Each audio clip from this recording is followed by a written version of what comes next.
Tonight's Men's Gold celebrity ambassadors join numerous calls by aggrieved customers for CEO Nana Appiah Mensah to speak up to calm tensions as the search continues in 194 countries for the embattled businessman. We're all in the sea. I just say, I've been match a life jacket and I've been air sinking. We're all sinking. We just pray that there'll be a rescue team to come give us life boats and life jackets. Be Nana Appiah himself coming back to say, okay, can you say me but the year 2 years? Will you be happy if Nana Appiah back out and never kasa as a customer? I'll be very happy. Meanwhile, the dealership firm is left with no option but to return to the negotiating table with the Securities and Exchange Commission as High Court throws out case seeking to free company from regulatory authority. Also, the presidency is distancing himself from him. We'll get details here on Top Story.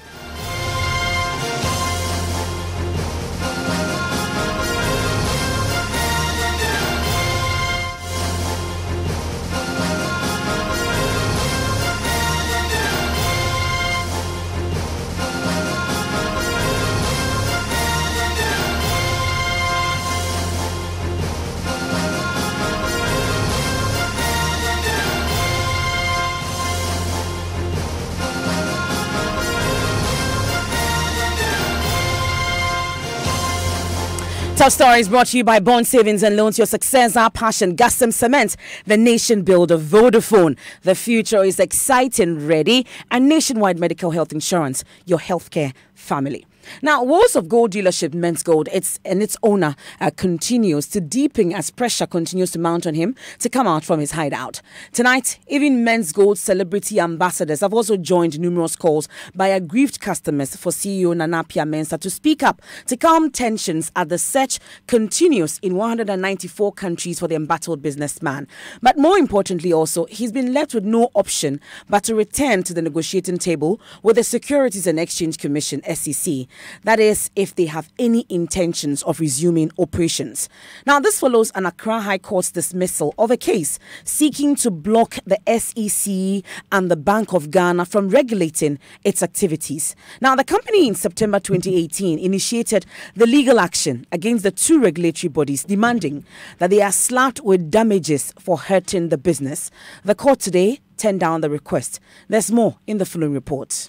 The gold dealership firm had claimed it was struggling to pay its investors due to the directive from the Securities and Exchange Commission that they halt their gold trading business. They continued to engage SEC till mid-September 2018 when they decided to take matters into their own hands by filing a case at an Accra High Court. They asked the court to rule that their activities are of the form and nature that does not fall under the regulatory ambit of SEC or BOG. They also wanted the two regulatory bodies to be slapped with monetary damages for tarnishing the reputation of the company. Lawyers for SEC, however, raised an objection saying the company must exhaust the ongoing discussions before proceeding to court. They asked that the case be dismissed. Justice Ekua Amwa in her ruling agreed to lawyers for SEC dismissing the case. It is not clear whether the company will appeal their decision or may consider returning to the negotiation table. So that's what transpired in court today. Now, just yesterday, Interpol was alerted in all 194 countries to arrest Nana Appiah Mensah, aka NAM1, for defrauding by false pretense. We also heard from Mamitiwa saying a possible money laundering charge will also be slapped on him. Now, though Joy News checks on the Interpol's website does not find Nana Appiah Mensah's name in the wanted list, CID boss Mami Yatiwa Adudankwa says there is a 100% chance Nana Appiah Mensah will be arrested in the nearest future. Listen to excerpts of our exclusive interview with her yesterday. Apart from the predicate offense that he would have committed, we'll also be looking at money laundering and also be tracing assets. So these are some of the things that we'll be looking. So there are possible offenses which I cannot mention that this is the one that we are looking at. But as and when we finish our investigation, we'll be able to come out with the exact offenses that he has committed. He's been operating in this country for some time now. Yes. Red alerts were raised, the BOG raised issues, SEC raised issues, but yet he was operating in the most arrogant way, some would say. But yet nobody picked him up or anything of the sort till he left the country. Why now? We are looking for him now because we have commenced investigation into the activities and those that we think are criminal offenses. As to why we are now starting, there's always a starting point. And the most important thing is that we have started. I would want to find out how hopeful you are of being able to arrest NAM1 and extradite him back to Ghana. I'm 100% sure that we'll be able to do that, especially when you get the Interpol involved. So within the whole world, there's nowhere that you can run to. But this is a man of influence. No, once you get Interpol involved, there's nothing like influencing anybody, because the processes there are such that once he's located, definitely he will be brought back. But not even need to extradite. He himself will have to come back, because when you go through that process, he might not even like to go through that. And once he gets to know that he's been declared a wanted person, he himself will walk to Ghana and then will continue with the process. But just in case you're wondering how the Men's Gold story has evolved so far, here's a wrap of the journey. They hit the streets many times, demanding their locked-up investments. I can't even sleep. I can't sleep. My case is becoming a police case. A police case because orphanage money is involved. They should give us our money. This was in sharp contrast with the position they had just 5 months back, when the regulatory agencies issued warnings that the mysterious gold trading could not continue. But this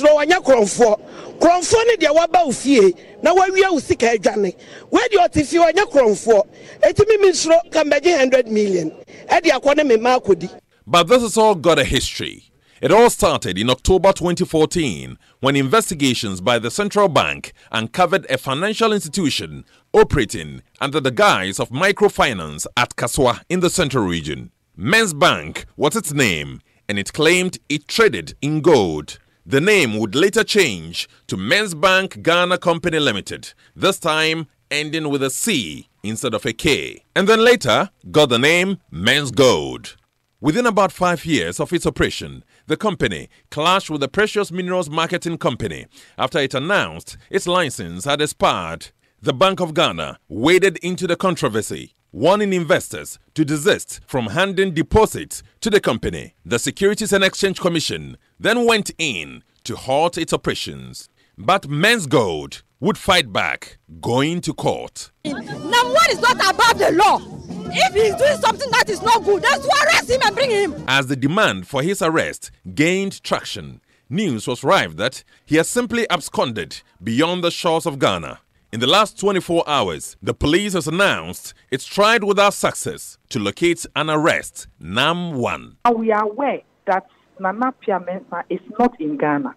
So we have started the process of letting Interpol put him in the red notice. And now, an arrest warrant has been issued. The aggrieved customers are excited, but equally cautious. I was very, very elated, except that in Ghana, sometimes the leader, they start something and just for you to feel that they're about to do it, but they end up slipping. Lawyer Amanda Clinton, who represents some of these customers, had another concern. You know, my fear that there was a very sophisticated money laundering operation. And the worst case scenario? And the worst case scenario is that we won't have enough assets to actually share amongst everyone. The search for the man already christened Ghana's most wanted continues unabated.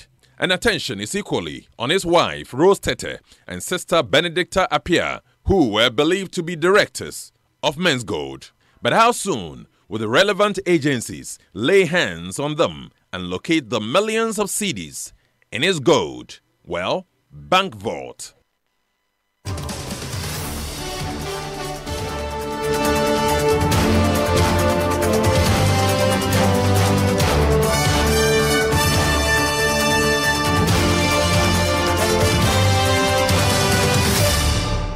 Now, let's get on the phone line and speak to the spokesperson for Men's Gold, Ni Ama Amatefio. Thank you very much for your time here on Top Story. One key issue we'll be dealing with, the SEC and the Bank of Ghana issue that was in court today that was dismissed. We'll get to it shortly. But how are you faring as workers, Niama?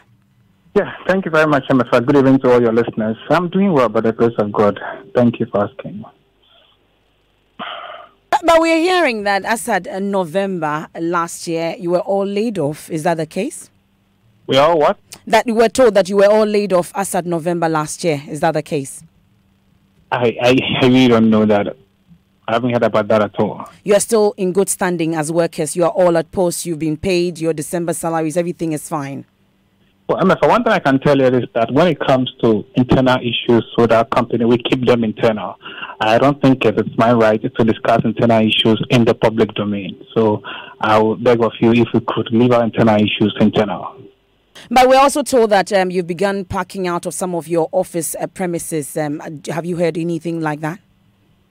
Well, we are not packing out, but what we said, or the leaked memo that was leaked into the public domain, was that we are not going to operate from other branches. We are going to operate from the head office in Jowulu.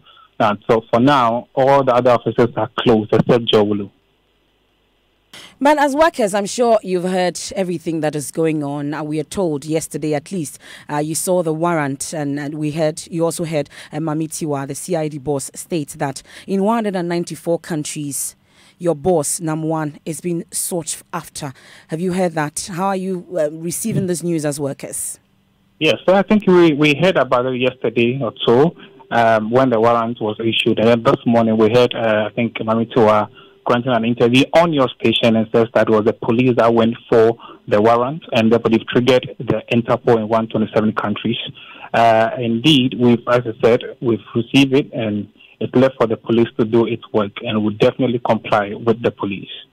But as workers, when was the last time you heard from your boss? I can't say that. You don't know when last you saw your CEO? What I'm saying is that I cannot say that.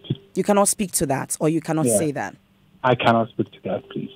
Okay, so let's focus on your case in court today. You were seeking to block the SEC and the Bank of Ghana from regulating your activities, and it was dismissed today. What happens next? Well, let me set the erroneous impression that has been created in the media that we went to court to block the SEC and then BOG to regulate us. That's not true.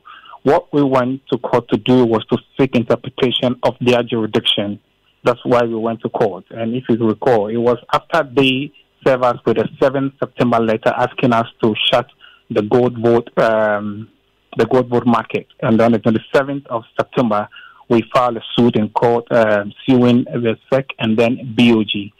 So you could recall, I think the first was recorded, I think on the 27th of November last year, when SEC and BOG filed a writ in court saying that they should throw aside our writ.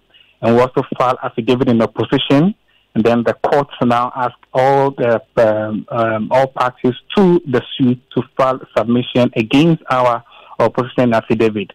So I think on the 10th of December we went back to court, and the judge ruled that on the 10th of this month she will give a ruling, and this morning ruling was given.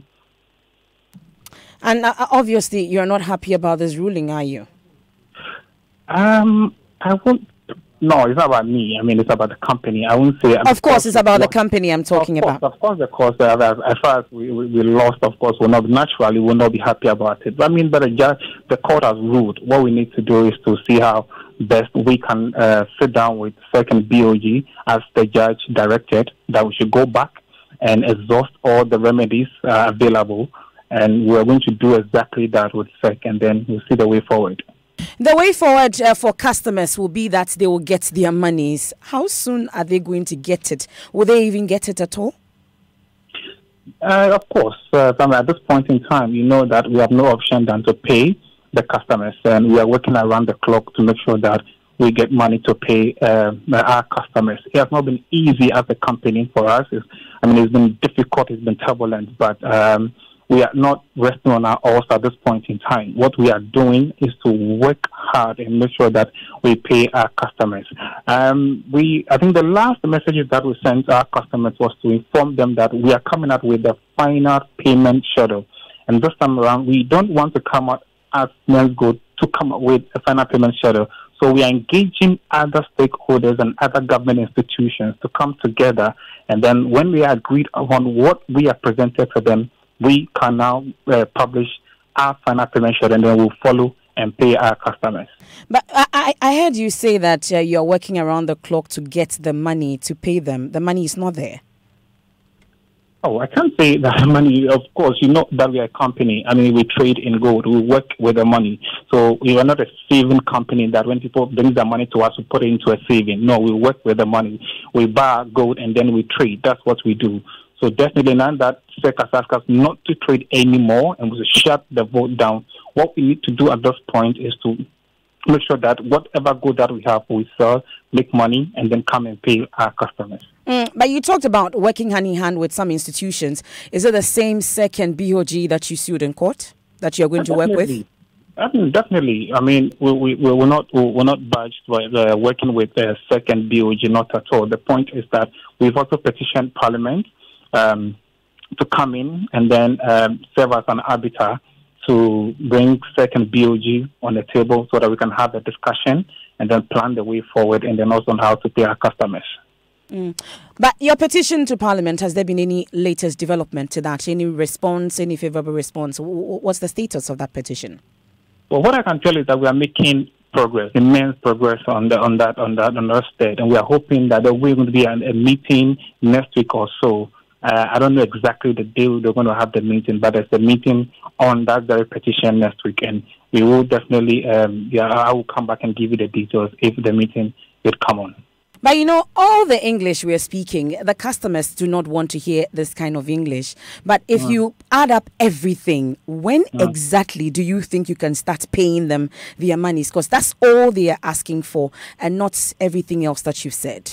And I totally agree with all the customers demanding for their money. I do agree with them. The company do also agree with that position. And that's why we are saying that we are going to come out with the final payment schedule when it is done. And then we'll follow that payment schedule to pay all customers. If you know now that the CID are also taking interest in our case, the YOCO has taken interest in our case.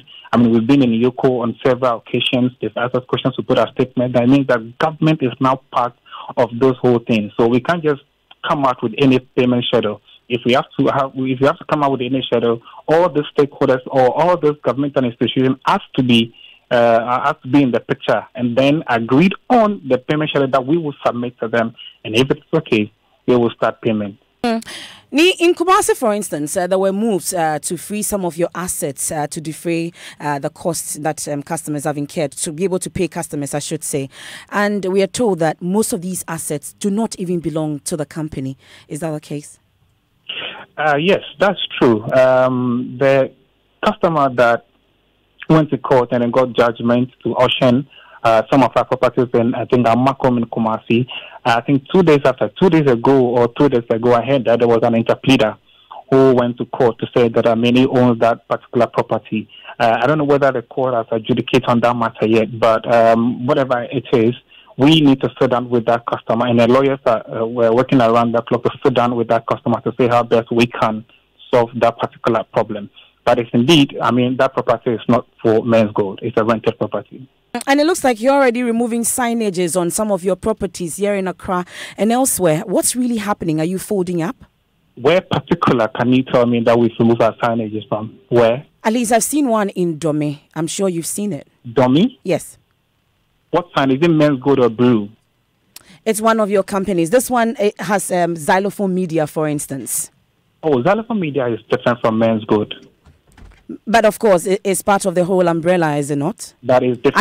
Are you folding part of the company, or I'm sure you speak for the entire umbrella body, don't you? No, I don't. I speak for Men's Gold. Okay, so you don't know whether the other umbrellas of NAM1's companies are folding up? Not that I know of, please. But no Men's Gold offices is folding up. But like I said, you're removing some of your staff from some of the offices. Is that the case? See.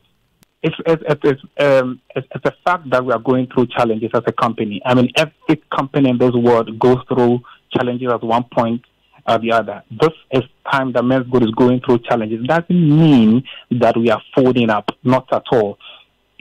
One of our core business, as you know, the license that we have from the Minerals Commission is to export gold. We do. So the gold board market is just a one product of Men's Gold, and it's going through challenges which has affected the company immensely. But it doesn't mean that we are folding up. I mean, management believe that we can surmount those challenges and then pay our customers and we'll bounce back. There are two names that came up when these warrants were issued yesterday. We saw Benedicta and Rose Tete. What's their relationship with Men's Gold? Well, I do not know, but per the warrant that I saw, I think they are the directors of the company. That's what the notice said. So as far as you think they are directors? No, I don't think. According to the notice, they said they are the directors of the company. So if they're directors of the company, it means that they form part and parcel of the company, isn't it? Niama, let me ask you, were you operating a Ponzi scheme at Men's Gold? We've operated for 5 years. We paid extra value consistently for 5 years. We have challenges this last year and this year. Does it mean that because we are having challenges, then we are a Ponzi scheme? Is that what it is? I mean, does it mean that if a company is going through challenges and the company cannot pay outrightly their customers, then it means that the company is operating a Ponzi scheme? I know of a certain company that folded up recently. They were asked by SEC or the regulators to fold up. I mean, they gave their customers that they're going to pay them in 3 years. Can you say that because they're not taking any new customers, then they're a Ponzi scheme? That's why they say that they cannot pay outrightly or immediately, or they should give them 3 years? Can we say that? But it looks like the company facing challenges, then all of a sudden your CEO has abandoned you. Is that not the case? What do you mean the CEO has abandoned us? Did you say that he has abandoned us, or have you heard any management member say that our CEO has abandoned us? So at least, so you've heard from him then? No, you are saying that he's abandoned, and he has not. He has not. So you've heard from your CEO in recent times, at least this year. All CEOs of he's traveled. He's traveled to where? He has traveled. Where is he traveled to? Yes, what? Where is he traveled to? He has traveled outside the shores of Ghana, and it is working to make sure that he gets money to come and pay our customers. He's traveled outside the shores. I'm listening. Is the money here? Can we get the money here? You should tell me. Your customers want to know. I'm not your customer. I don't know. If a CEO has traveled to go outside and work and make money and come and pay our customers, may I know what is wrong with that? You're telling me and your customers that your CEO has now gone out of the shores of this country to go and work and get money to come and pay the customers. Is that what you're saying? Yeah, I'm saying. You are saying that our boss has abandoned us. And I'm telling you that it's not true. He hasn't abandoned us. Okay, so he hasn't abandoned you. We've heard from some celebrities, those that he signed, for instance. Even the security operatives in this country are looking for him. And we haven't heard any word from him. And you say he hasn't abandoned the company. No, he's just traveled to work. So when will he be back? When will he be back? The bench warrant has been issued, isn't it? Right? A bench warrant has been issued. Is a warrant? Yeah, is a warrant that has been issued. The warrant that has been issued. Because they couldn't find him. That's why they've issued the warrant. The reason why they issued the warrant was because, according to the police, they need him to answer certain questions. So the police will do its work. So let's allow the police to work. But if you just tell me that he's traveled to go and work, it presupposes that the workers know where the CEO is. No, MF, I think that you're getting it wrong. What I'm trying to, you said that our CEO has abandoned us. And I'm saying he has not. He has traveled outside the country. That's what I told you. It doesn't mean that he has abandoned us. Some of the signees are even looking for him. They haven't heard from at least most of the shows that his biggest artists, performed last December. He was nowhere to be found. At least Shatta Wale performed, Stonebwoy and the rest of them. Nam1 was nowhere to be seen. How long has he been out of town working? What has that got to do with payments to our customers? It's all part because he's being sought after. They want to hear from him. Customers, Niama, at this point, all customers wants to hear. Most of them don't want to hear from you. They want to hear from Nam1, Nana Pia Mensah, to give them some form of assurance that their monies are safe. They will be paid in due course. Yes, MFI, he did that on radio. We had an interview. He had an interview on Xylophone FM, I think in November or so, and he spoke to our customers via phone. Right, we were expecting that he would do more of that. Unfortunately, he was not able to do more. He did only one interview and he spoke to our customers. But when you keep asking that, he was supposed to appear at Shatta Wale's functions, Stonebwoy function. If he appears there, would that bring money to our customers? Of course, it will not bring money. So he's working to bring money, I understand. But we're told also that some of your assets have been frozen. How is it going to affect operations? Which of our assets has been frozen? At least the FIC information we got yesterday is that some of your assets, you are not aware that some of your assets have been frozen. So which the SIC? FIC from the BOG is the information we got yesterday. That is frozen some of our assets? The Financial Intelligence Center, yes. That moves. Is frozen some of our assets? Exactly. Okay, that has not come to our attention. That has not come to your attention. That has come to my attention. Okay.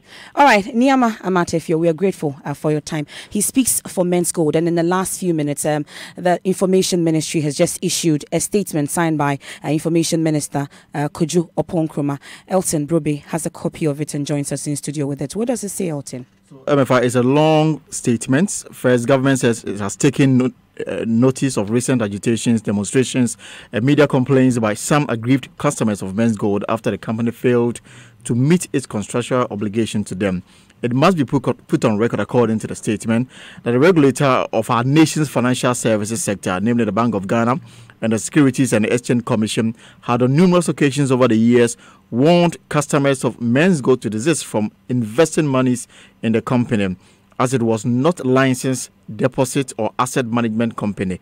In all of these instances, the company, and indeed some of the customers, responded with explanations that they were not in the business of deposit or asset taking, but rather a gold trading firm. The aftermath of this has been the company reneging on its contractual obligation to its customers, resulting in demonstrations by its customers. Indeed, some customers have called on government to refund their gold or expected profit to them.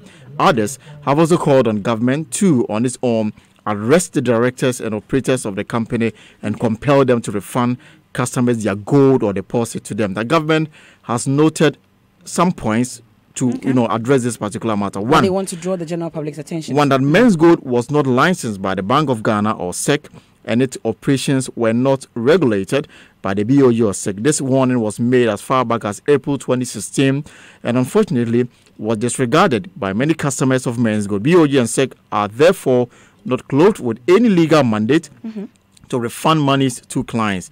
In the case of banks and specialized deposit-taking institutions, as well as asset management companies licensed and regulated by the Bank of Ghana, owing to the fact that these companies were regulated by BOG, the regulators are clothed with a legal mandate to intervene in matters of this nature. But in the case of Men's Gold, there is no regulation, therefore BOG cannot come in. The second point is that customers whose contractual obligations have not been met by the company are entitled to seek legal remedy to retrieve their funds paid to the company, ostensibly to buy gold. Indeed, some customers have exercised that legal mandate and have either filed risks in court to retrieve their monies or reported the company and it directed to the security agencies on the suspicion of defrauding by false pretenses. The Ghana Police Service has subsequently issued an arrest warrant pursuant to these reports and has accordingly informed Interpol to assist in the search for the arrest of Nana Appiah-Mensah and two others to help in police investigation, and are encouraging those who are in similar circumstances to join such action. The third point is that on no occasion has President Akufo-Addo, as far as this particular matter is concerned, endorsed the operations of Men's Gold or its directors. Exactly. And the government has not also aided the operations of the company as it being bundled about by officials and members of the National Democratic Congress, as the NDC. Attempts by the NDC to take advantage of the pain and loss of victims is shameful, appalling, and smacks of political desperation. Indeed, suggesting that public funds figures who have been cited in photos of officials of the company are complicit in the company's dealing are laughable. That's according to the statement, and underlines the insensitivity of such political actors in the ongoing situation. It cannot be said that traditional religious, entertainment, business, and political figures who took photographs with officials of the company are complicit in the operations and the alleged fraud perpetuated on customers. Okay, so there's a stress at the end there that President Akufo-Addo has never endorsed the company, its officials, nor its operations. Of course, we'll give you details shortly here on Newsnight.